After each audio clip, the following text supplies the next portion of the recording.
আমরা একটি সামগ্রিক সংস্কারের কথা ভাবছি, এবং আমরা যেটা অভ্যুত্থানের ভিতরে বলেছি যে আমাদের একটা নতুন রাজনৈতিক বন্দোবস্ত চাই। সেক্ষেত্রে আমাদের এই 15-16 বছরে বাংলাদেশের পুরো রাষ্ট্রীয় কাঠামোই কিন্তু পচে গেছে, ঘুণে ধরেছে। এই যে হত্যাযজ্ঞ হয়েছে এবং গত 15-16 বছরের যে দুর্নীতি, দুঃশাসন, লুটপাট এবং ভোটাধিকার হরণ, এর জন্য অবশ্যই আওয়ামী লীগকে বিচারের কাঠগড়ায় দাঁড়া করাতে হবে, যেটার কার্যক্রম শুরু হয়েছে। কারণ আওয়ামী লীগ দল হিসেবে এবং তাদের নেতাকর্মীরা ব্যক্তিগত জায়গা থেকেও এই সকল অপকর্মের সাথে জড়িত ছিলেন এবং এই গণহত্যার তারা নির্দেশদাতা ছিলেন। তো সেই জায়গা থেকে তাদের হত্যার যে হত্যাগুলো তারা করেছেন এবং যে অপকর্মগুলো করেছে তাদের সেটার জন্য তাদেরকে বিচারের মুখোমুখি করা। বিচার প্রক্রিয়ার পরেই আসলে এটা বলা যাবে যে আওয়ামী লীগের রাজনীতি কতটুকু থাকবে বা থাকবে না, এবং জনগণই সেটা সিদ্ধান্ত নিবে। কিন্তু সবার আগে বিচারের আগে তাদের রাজনীতি বা তাদেরকে পুনর্বাসন করার কোনো সুযোগ নেই। আল্লাহ আমাদের সবাইকে এই বিশাল একটা সমস্যা থেকে, এক লেডি ফেরাউনের হাত থেকে বাঁচিয়েছে। এই জন্য আল্লাহর দরবারে অনেক শুকরিয়া। চোর মুক্ত হয়েছে বাংলাদেশ। আসসালামু আলাইকুম ওয়া রাহমাতুল্লাহি ওয়া বারাকাতুহু। দেশ ও দেশের বাহিরে দূর দূরান্ত থেকে যারা এই মুহূর্তে দেখছেন ভিডিওটি, তাদেরকে অনুরোধ করব দয়া করে পুরো ভিডিওটি সম্পূর্ণ দেখবেন।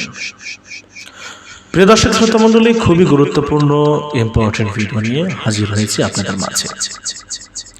স্বৈরাচারী সরকার শেখ হাসিনার পতন হয়েছে। শেখ হাসিনা পালিয়ে গেছে দেশ ছেড়ে দেশের বাহিরে। প্রিয় দর্শক শ্রোতা মণ্ডলী, কিন্তু শেখ হাসিনার পতনের আগে যে দশা আমরা দেখেছি, অকালেই যে প্রাণগুলো ঝরে গেছে, সেই বিচার কি আদৌ হবে? শেখ হাসিনার কি বিচার হবে? শেখ হাসিনা কি বা আওয়ামী লীগের কি বিচার হবে এই গণহত্যার জন্য? বৈষম্য বিরোধী ছাত্র আন্দোলনের যে সমস্ত শিক্ষার্থীরা প্রাণ দিয়েছে এই স্বাধীনতা অর্জনের পিছনে, যাদের অবদান সব থেকে বেশি, তাদের হত্যার জন্য কি বিচারের মুখোমুখি হতে হবে? বিচারের কাঠগড়ায় দাঁড়াতে হবে শেখ হাসিনাকে, নাকি শেখ হাসিনা পার পেয়ে যাবে দেশ ত্যাগ করেই? প্রিয় দর্শক শ্রোতা মণ্ডলী, ডয়েচে ভেলির একটি সাক্ষাৎকারে, প্রিয় দর্শক শ্রোতা মণ্ডলী, আমাদের ডাক ও টেলিযোগাযোগ মন্ত্রণালয়ের উপদেষ্টা জনাব নাহিদ ইসলাম তিনি কঠোর বার্তা দিয়েছেন। নাহিদ বলেছে, গণহত্যার জন্য আওয়ামী লীগের বিচার হবে অবশ্যই অবশ্যই, এবং শেখ হাসিনাকে সর্বোচ্চ সাজা প্রদান করা হবে। শেখ হাসিনাকে দেশে ফিরিয়ে আনার কার্যক্রম চালু রয়েছে। শেখ হাসিনাকে যত দ্রুত সম্ভব দেশে ফিরিয়ে এনে কঠিন শাস্তির মুখোমুখি করা হবে।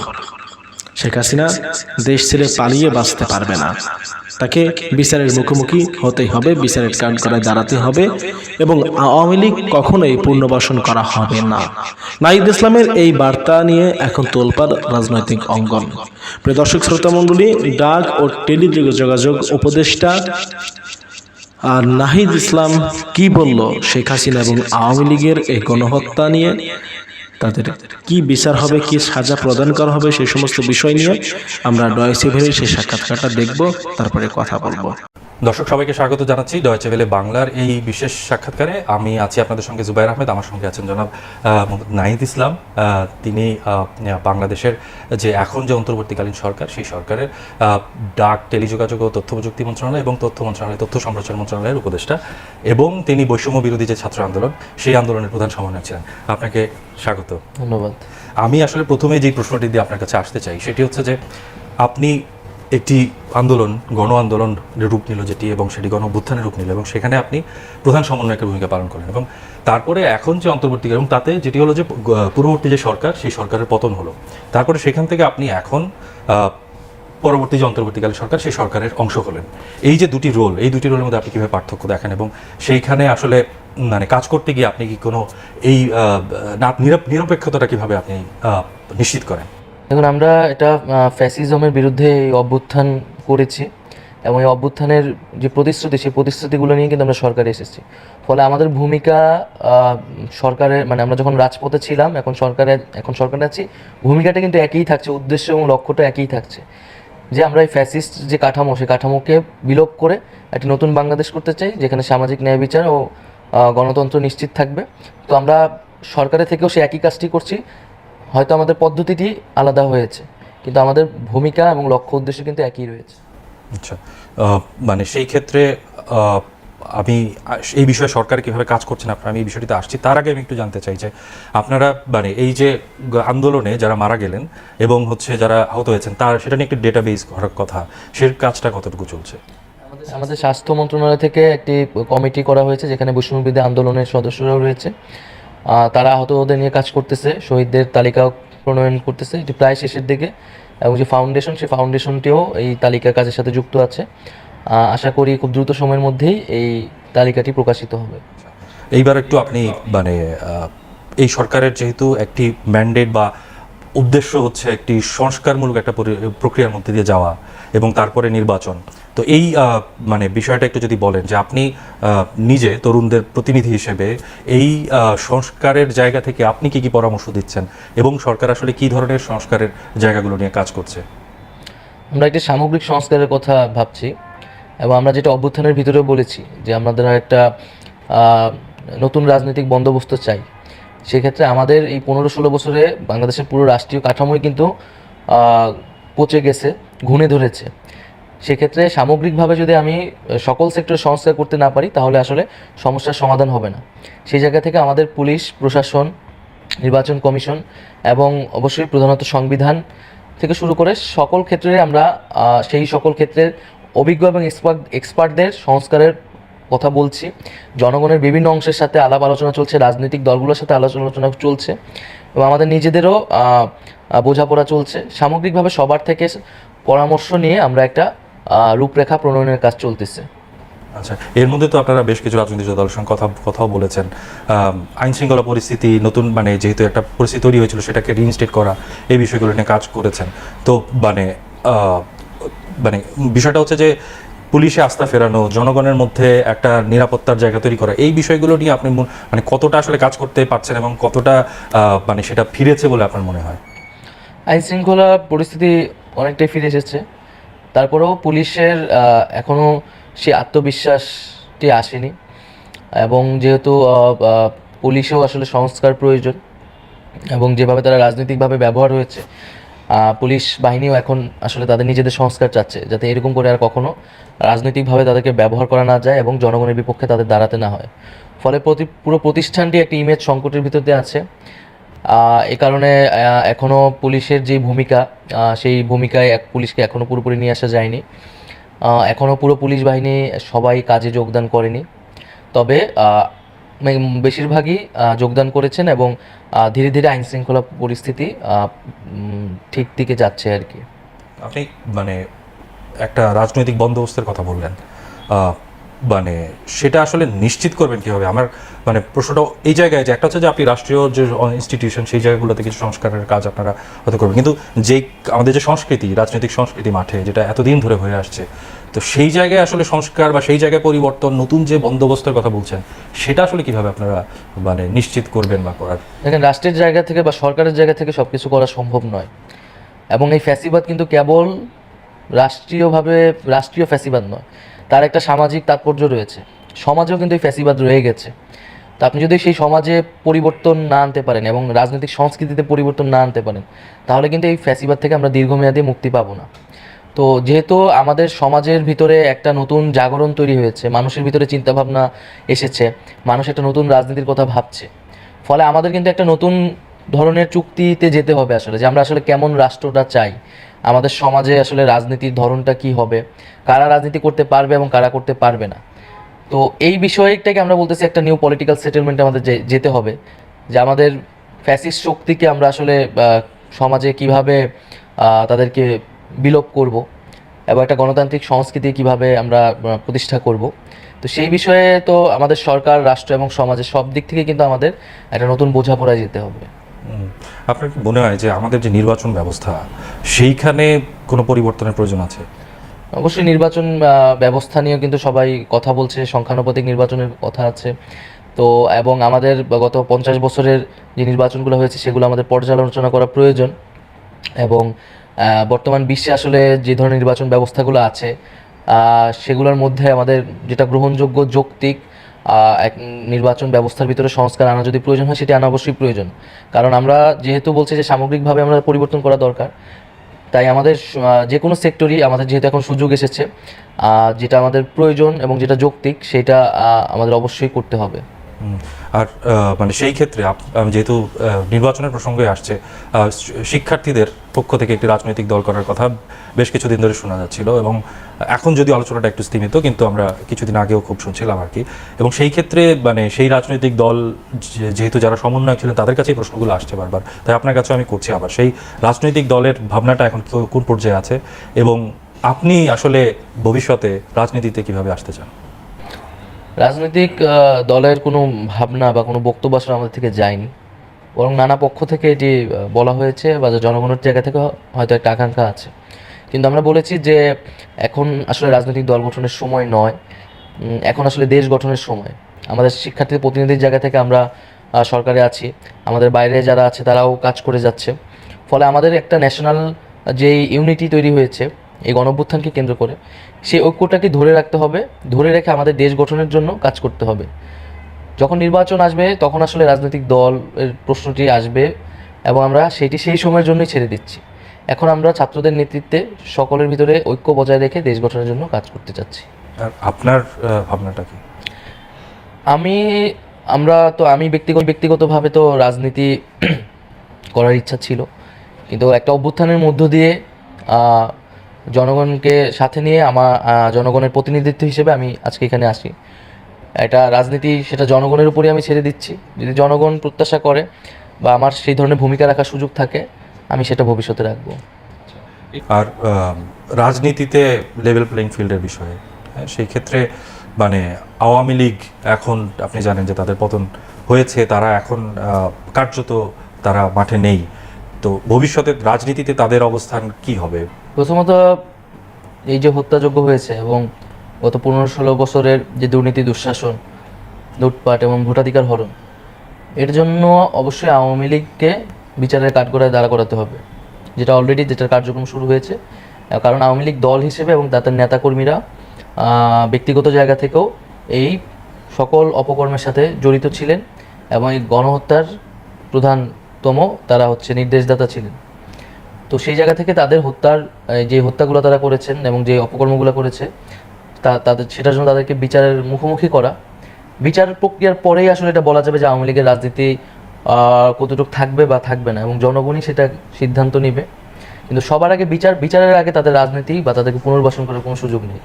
আচ্ছা, এই মানে আমরা যেটি দেখেছি যে 5 তারিখের পর মানে নানাভাবে যেমন পরিস্থিতি তৈরি হয়েছিল যে আইন শৃঙ্খলা পরিস্থিতির অবনতি হয়েছে। তারপর সেই ক্ষেত্রে আমরা রাস্তায় বেশ কিছু সময় যে পুলিশ ছিল সেখানে আমরা দেখি শিক্ষার্থীরা সেখানে কাজ করেছে মানে শৃঙ্খলা ফিরিয়ে আনার ব্যাপারে। আমরা দেখেছি যে তারা যখন সংখ্যালঘুদের উপর হামলা হয়েছে তারা অনেকেই সেখানে গিয়ে সেটা প্রোটেক্ট করার চেষ্টা করেছে বা পাহারা দিয়েছে।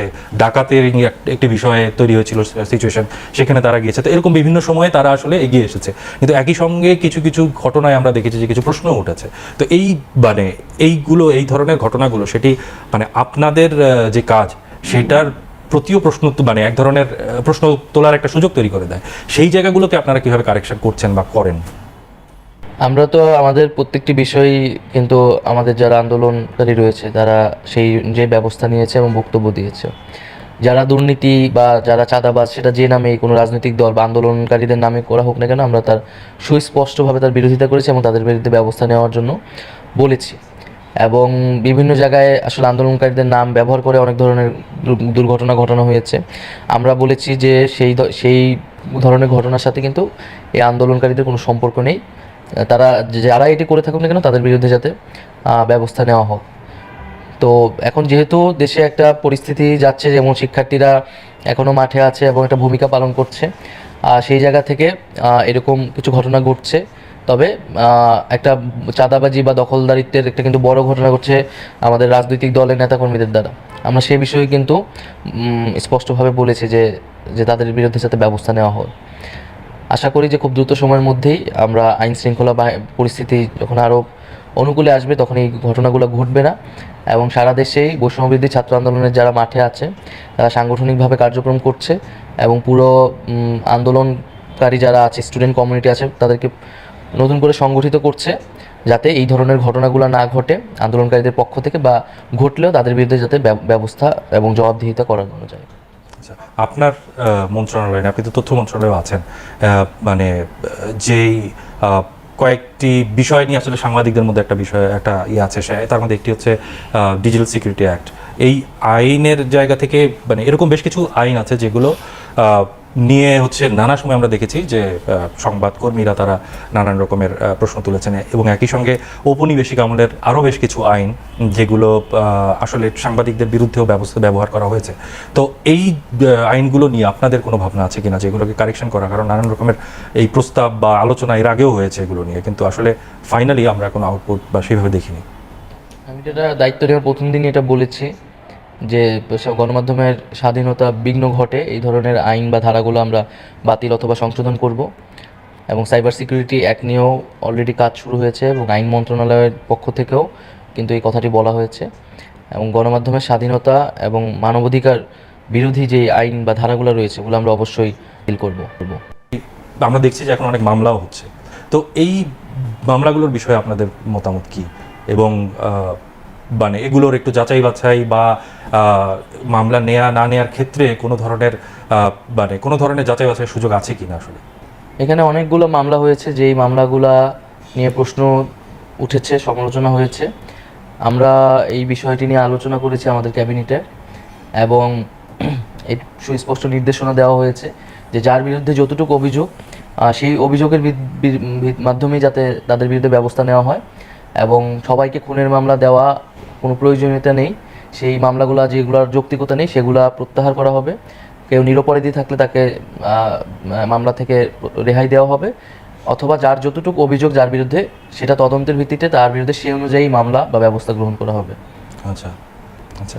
আর আন্তর্জাতিক মহলের একটা মানে এক ধরনের উদ্বেগ আগেও ছিল, বিভিন্ন সময় ছিল, সেটা হচ্ছে যে অতি মানে ফান্ডামেন্টাল যেটা এই মুহূর্তে এই পর্যায়ে এসে সেটাকে আবার মাথাচাড়া দেওয়ার কোনো সুযোগ আছে, বা সেটাকে আপনারা কিভাবে ট্যাকেল করবেন? বাংলাদেশে জঙ্গিবাদের কোনো স্থান হবে না। বাংলাদেশের মানুষ সবসময় গণতন্ত্রকামী, এবং আমরাও গণতন্ত্র এবং ন্যায় বিচারের জন্যই এই অভ্যুত্থানটি করেছি। তো সরকার এবং আইনশৃঙ্খলা বাহিনী এই বিষয়ে প্রথম থেকেই সচেতন। সে ধরনের কোনো ঘটনার সুযোগ হবে না, এবং সেটার জন্য আগাম প্রস্তুতি সতর্কতা রয়েছে সরকারের পক্ষে। আপনার মনের অব্যক্ত কথাগুলো ব্যক্ত করেন। আমরা আল্লাহ আমাদের সবাইকে এই বিশাল একটা সমস্যা থেকে এক লেডি ফেরাউনের হাত থেকে বাঁচিয়েছে, এই জন্য আল্লাহর দরবারে অনেক শুকরিয়া। ঈদ মোবারক, ঈদ মোবারক। আর কোনো কিছু আরেকটুখানি শেয়ার করেন ভাই, এই অল্পতে আমরা খুশি না। আপনি অনেক কষ্ট করেছেন বছরের পর বছর। সবাই কষ্ট করছে ভাই। এই যে কিছুক্ষণ আগে সংসদ ভবনের ভিতরে গণকবর পাওয়া গেছে, আরো কোথায় কোথায় গণকবর আছে আমরা জানি না। কত হাজার মানুষ মারা গেছে এটা আমরা তো জানি না। অতএব আমাদের এখনো এই যে যেটা বলছেন যে কত মানুষের জীবনের বিনিময়ে স্বাধীনতাটা এসে আমরা জানি না, এখনো আমরা নিশ্চিত না।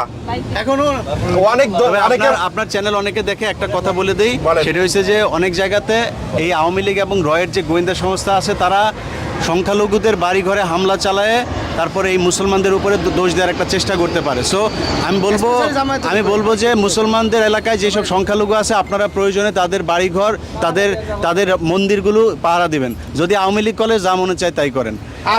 আরেকটা বিষয়, আমাদের কি এখনো রেমিটেন্স পাঠানোর সময় আসছে না আরো দেরি করতে হবে? না, অবশ্যই না, এখন তো পাঠাইতে হবে, এখন তো আমাদের দেশ করতে হবে।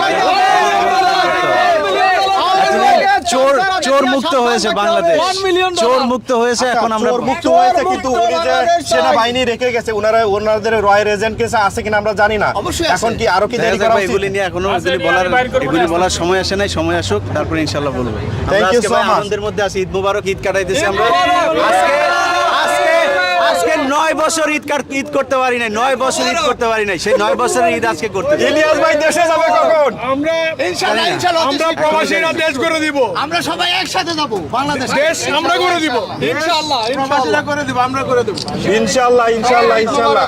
এখন কি হবে কি? এখন আমরা এখানে কি জন্য একত্রিত হয়েছি? আমরা একটা র্যালিতে যাব, আমরা ভালো আছে, একটা র্যালিতে যাব। যারা যারা চান 74 স্ট্রিট আর নর্দার্ন বুলবার্ডে চলে আসেন, আমরা এই কিছুক্ষণের ভিতরে এখান থেকে বের হয়ে যাব। ইলিয়াস ভাই, আপনি পাশার ভিতরে কি দিয়ে করবেন আমার খুব ইচ্ছা ছিল আমরা ওটা ওই video ওই করতে। জিনিসটা পাই না, ওইটার জন্য আমরা আলাদা আরেকটা আমাদের বাস আছে, বাস আমরা নিয়ে আসছি, বাস আমরা নিয়ে আসছি, ওই যে বাস আমরা আনছি, কিন্তু শেখ মুজিবের মধ্যে এরকম মানে আপনি যে একটু এত কষ্ট করলেন এরকম type-এর এটা আপনাকে স্বাস্থ্য- আপনাকে কি পররাষ্ট্রমন্ত্রী দেওয়া যায়? আচ্ছা ইলিয়াস ভাই লোকেশন বলে দেন আরেকবার, লোকেশন বলে 74 স্ট্রিট নর্দার্ন বুলওয়ার্ড, 74 স্ট্রিট নর্দার্ন বুলওয়ার্ড। আর টাইম কখন শুরু এই হবে? আমরা এখন বের হয়ে যাবো, এখন আমরা বের হয়ে যাবো। এটা কার শো হবে? কার শো ভাই মনে হয় কিছু একটা বলবেন, একটা কিছু বলেন। আমি তো অবশ্যই সবাইকে বলবো ঈদ মুবারক। আর আমাদের যুদ্ধ কিন্তু এখনো শেষ হয় নাই, তাইলে কিন্তু আপনি শেখ হাসিনারে বাংলাদেশে গণকবর দেওয়া হইতো। আপনারা জানেন রয়ের এজেন্ট শেখ হাসিনাকে নিরাপদ এক্সিট দেওয়া হয়েছে। সো আমি বাংলার সবাইকে অনুরোধ করব, এই স্বাধীন হওয়া না পর্যন্ত আপনারা মাঠে থাকবেন। আর আরেকটা দাবি করব জনগণের কাছে, এই বাংলাদেশের শেখ হাসিনাকে বাংলাদেশে এনে এই শাপলা চত্বরের যে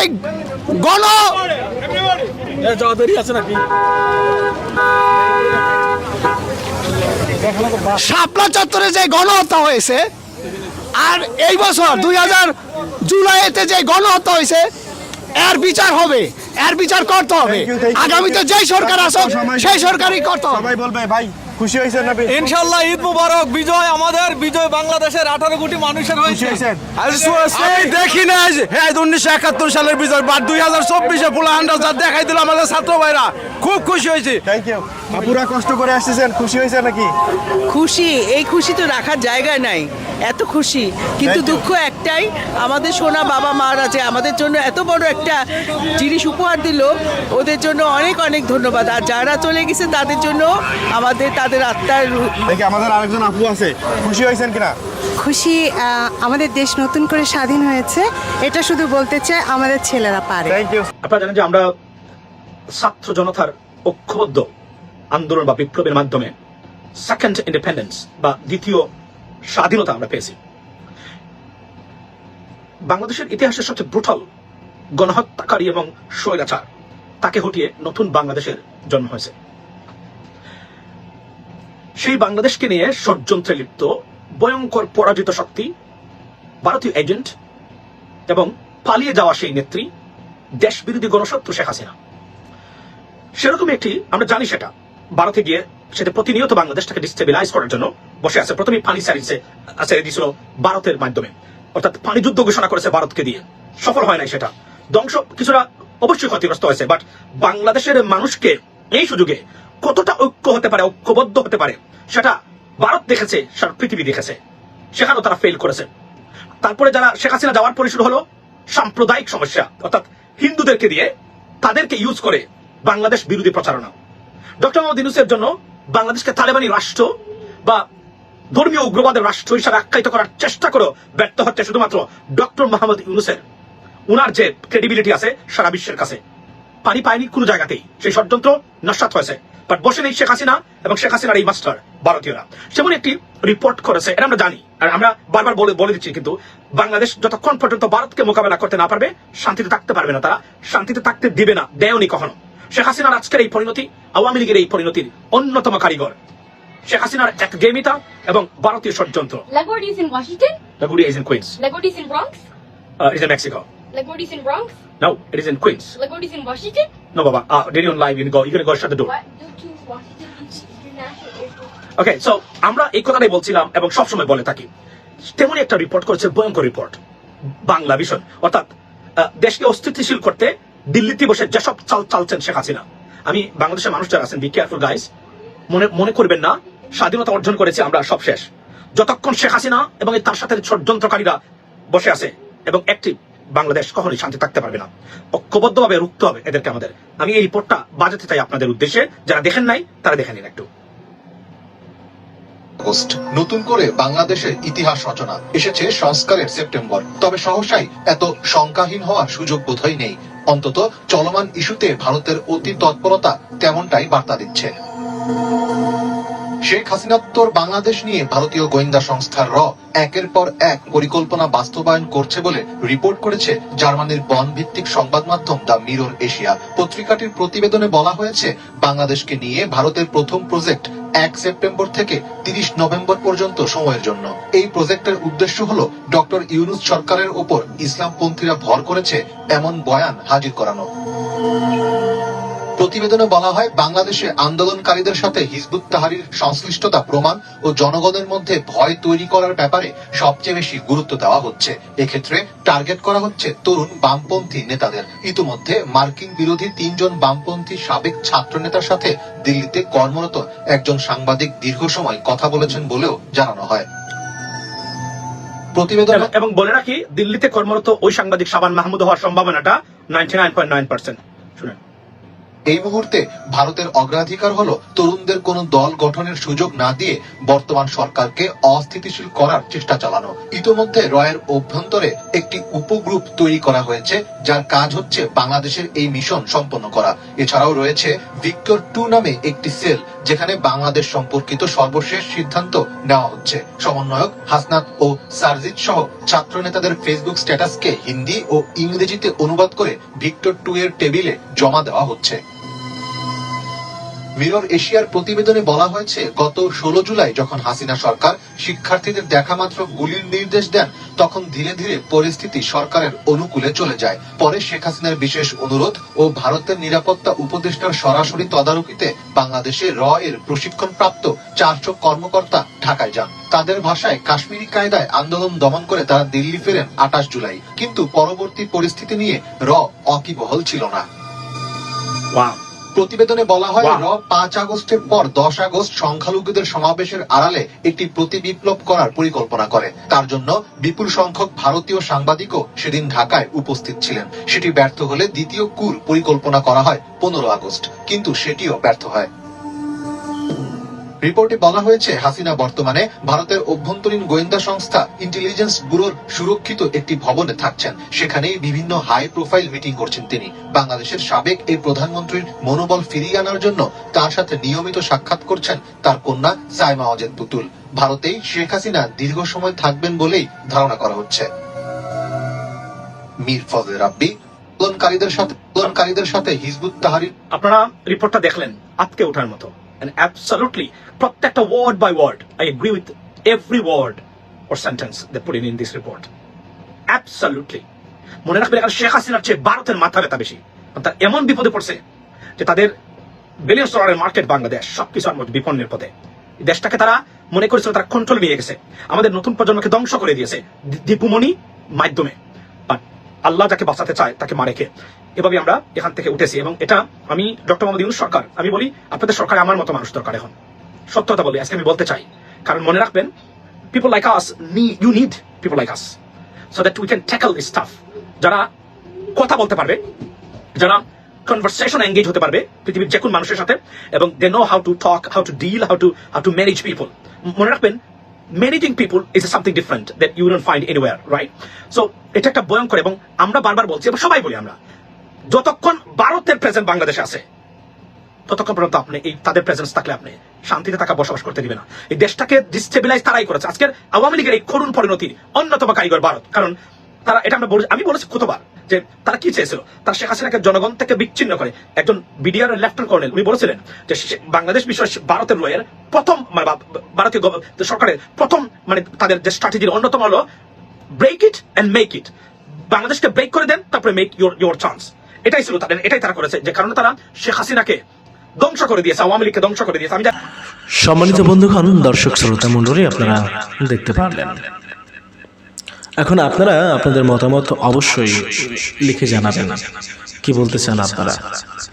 নাহিদের এই বক্তব্য কিংবা এই বার্তা কি জানান দেয়। নাহিদ ইসলামকে ধন্যবাদ জানাই। এই স্বাধীনতার পিছনে, দ্বিতীয় স্বাধীনতা অর্জনের পিছনে বড় একটা ভূমিকা নাহিদ এবং আসিফের রয়েছে। বৈষম্য বিরোধী ছাত্র আন্দোলনের অন্যতম সমন্বয়কদের মধ্যে একজন নাহিদ ইসলাম, এবং তার নেতৃত্বে কিন্তু আমরা এই স্বাধীনতা অর্জন করেছি। প্রিয় দর্শক শ্রোতা মণ্ডলী, আপনারা আপনাদের মতামত জানাবেন। ডয়েসি ভেরিতে দেওয়া এই সাক্ষাৎকারে নাহিদ যে কথাগুলো বলেছে, নাহিদ ইসলামের এই কথাগুলো আপনাদের কাছে কেমন লেগেছে? প্রিয় দর্শক শ্রোতা মণ্ডলী, শেখ হাসিনাকে কি শাস্তি প্রদান করা উচিত বলে আপনারা মনে করছেন, আপনারা কমেন্টে তা লিখে জানাবেন। এবং আওয়ামী লীগকে কোনোভাবেই পুনর্বাসন করা হবে না, আওয়ামী লীগকে কোনোভাবেই রাজনীতিতে ফিরতে দেওয়া হবে না বলে কঠোর বার্তা দিয়েছে নাহিদ ইসলাম। সেটা নিয়ে আপনাদের বক্তব্য জানাবেন। ভালো থাকবেন। আমাদের চ্যানেলে নতুন হলে সাবস্ক্রাইব করে রাখবেন।